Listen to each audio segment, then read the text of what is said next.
Welcome in, everyone, to this edition of Inside Limestone Athletics. I'm Fabian Fuentes, joined by the head coach of our women's soccer program, Tina Weaver.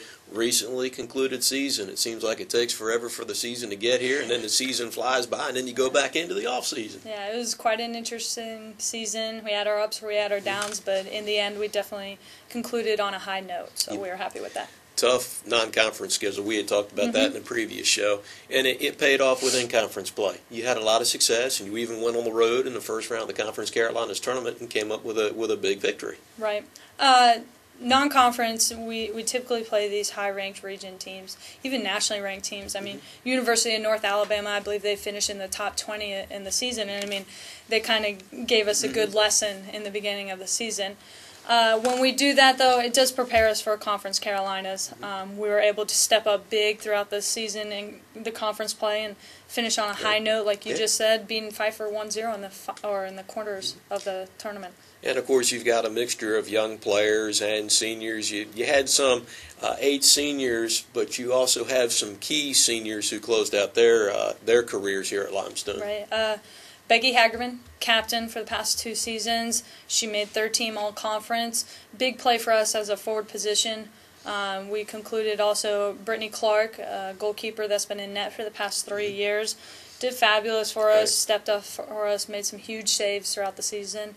And then 2 defenders, Jenna Mellon and Mandy Graff, kind of anchored down that back line. Aside from that, I mean, we had Alexis Brothers, a great sub coming in at the forward position. Julie Koch, energy for us at the same time, great support player. Lauren Barker, she first year played, but she did great for us as far as energy in the midfield. And then, of course, Jillian Pratt, who was unable to finish the season due to a knee injury. Some of the younger players that you'll be looking to provide that leadership as your program goes into the off season. Yeah, there's 2 players in particular that I would be looking for.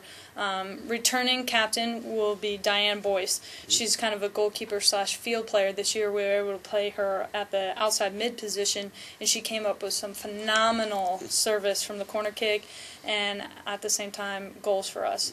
And then secondly is a consistent starter in the midfield, Ashley Alderman-Flagel. She's a bruiser. She can take a hit and keep on moving. She made the all-tournament team. Just fantastic. We just need her to get a little bit more vocal in her leadership style. Well, now we're in the off season, but tell us a little bit about what goes on between now and when your season kicks back into gear next August. Yeah. We love Division II sports and the balance of it. So right now we just ended our season this past Thursday. The girls' #1 focus is our academics. There's no excuse right now. We'll continue with our study hall sessions, but at the same time, they need to really harness themselves down, buckle down. They have no distractions at this point. We'll kickstart season back up in probably about the middle to end of February. So the girls have a lot of time off. They will be continuing with this strength and conditioning sessions, though, when spring semester comes back. Well, listen, good season this year. Best of luck to you and the ladies as you go into the off-season, so to speak, and best of luck to you as you hit the recruiting trail. Thank you very much. Women's soccer head coach Tina Weaver. I'm Fabian Fuentes. Thanks for tuning in to the latest edition of Inside Limestone Athletics.